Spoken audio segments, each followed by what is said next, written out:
have been. I've been blaming myself for this. This whole goddamn mess. I mean, to me, I get insights all the time, but I hadn't thought of this one. That because the printing press You really get a lot of insights on the show. That's right. I tell people, you got to hear that. You want to hear Bob in action, go to the Kurt Weller show. And maybe this is what Buzz Costen has discovered. I mean, he used to take all kinds of stuff from me and James Martinez before Ion showed up. He then liked or could find parts in Ion, but after a while, he finds he can't get any more new stuff from Ion, the Ion cash flows, but he could if he had a private reading. The radio show is a different Ion. Private reading, it's no holds barred, and you would get different material. But anyway, so he hasn't done any lately, and then he discovered our stuff, and now he's making YouTube again.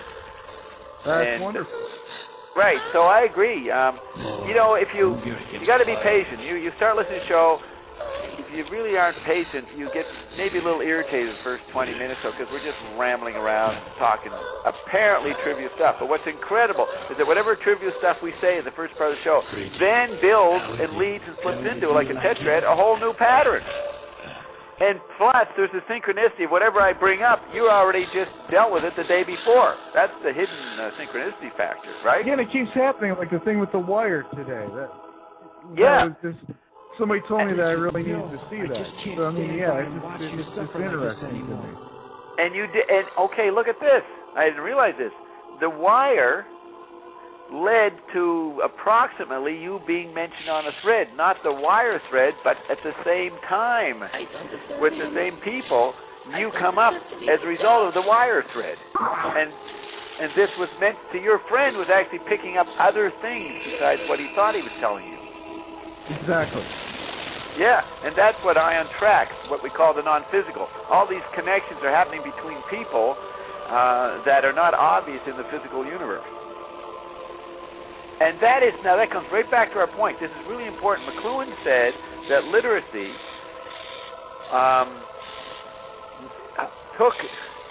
took coincidence, and made it a network of connection. It's literacy that starts to connect things.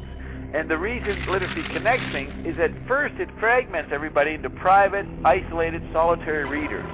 So the society becomes everybody in their own little, you could say, matrix tube, book version. And the books, the artist is always, a good artist, a great artist, is always saying, I'm going to write you a story, but I want you to be aware of the tools I'm using and what those effects are on society. So you're going to read this book, and you're going to be fragmented while you read it. And I'm going to tell you a great story that'll show how we're all interconnected. And it's usually the concept of family that is the metaphor for interconnection.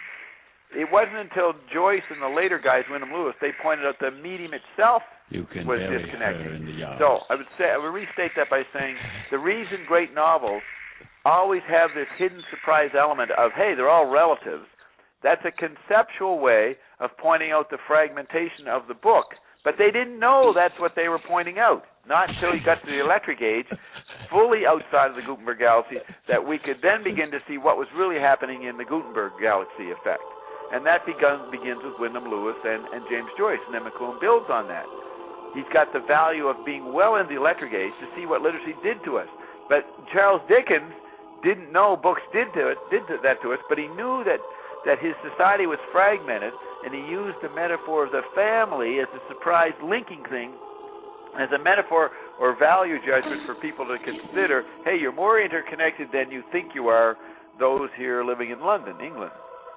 Right. I like that. Yeah, so, and see, what's funny is you read a book and you get lost in all the individual characters, and the sucker punch is waiting for you. Hey, you think these are all separate people because you're reading detailed aspects about their separate lives and the dramas are going in. But you are going to be surprised by coincidence becoming a connected network. Oh, come on. I can't remember exactly what McLuhan said. Coincidence becomes synchronicity or a significant dramatic narrative plot through literacy. So primitive people see things happening all the time around them, and it's not an issue. They make the association. We call it animism.